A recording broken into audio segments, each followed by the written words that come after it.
الرسول الكريم والمهدي الموعود عليه الصلاة والتسليم. أما بعد فقد قال الله تبارك وتعالى في كلامه القديم والفرقان العظيم: أعوذ بالله من الشيطان الرجيم بسم الله الرحمن الرحيم. يا أيها الذين آمنوا آمنوا بالله إلى آخر الآية.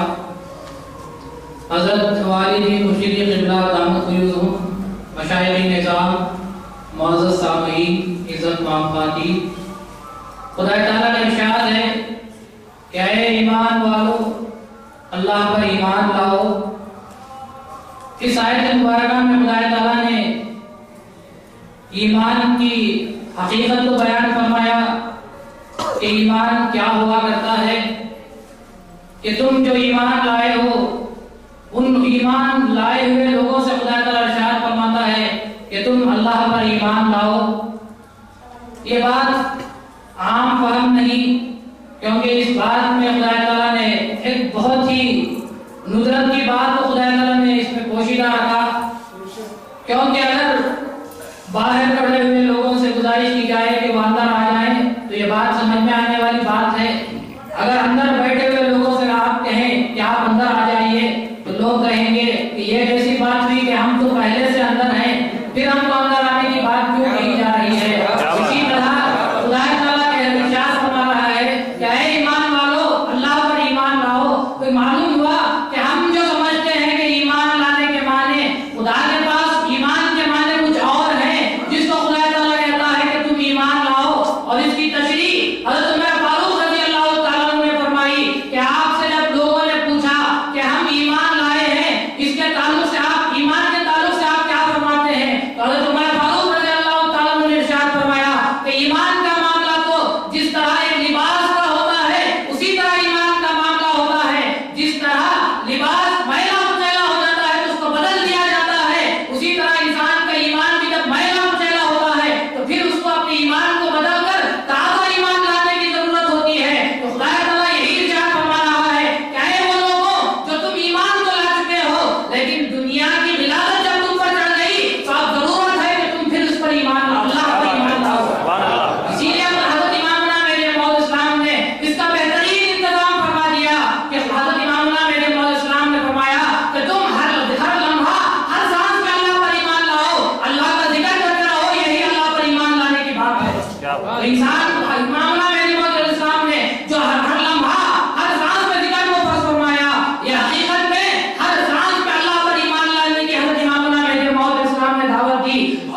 کہ ایک مرتبہ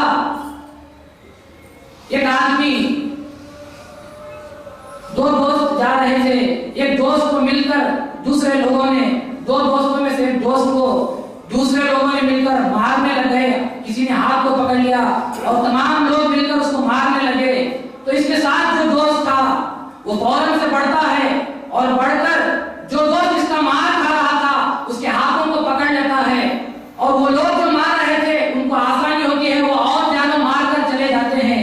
مار کھا کر اٹھنے کے بعد مار کھایا ہوا دوست پوچھتا ہے کہ تم مجھے بچانے کے بجائے تم ہو کہ وہ جب مار رہے تھے بجائے ان کے ہاتھ پکڑنے کے تم میرے ہاتھ پکڑے ہوئے تھے۔ تو اس نے کہا کہ میں نے ایک جگہ پر ایک شعر پڑھا تھا جس میں دوست کی علامت یہ بیان کی گئی تھی کہ دوست عام باشد کہ گیرت دست دوست در پریشاں حالی وہ در ماندگی، یعنی دوست وہ ہوتا ہے جو دوست کا مشکل وقت میں ہاتھ پکڑ لیتا ہے۔ تو میں سمجھا کہ تم مار کھا رہے ہو، مشکل وقت میں ہو، میں آ کر تمہارا ہاتھ پکڑ لیا۔ تو وہ آدمی ہاتھ پکڑنے سے مراد یہ سمجھتا ہے کہ ہاتھ پکڑ لینا، اس کو معلوم نہیں کہ ہاتھ پکڑنے سے مراد اس کی مدد کرنا ہوتا ہے۔ اسی لیے فرمان کو پڑھ لینا کافی نہیں، فرمان کو پڑھ کر اس کی حقیقی مراد کو سمجھنا یہی انسان کو ہدایت کی طرف لے جاتی ہے۔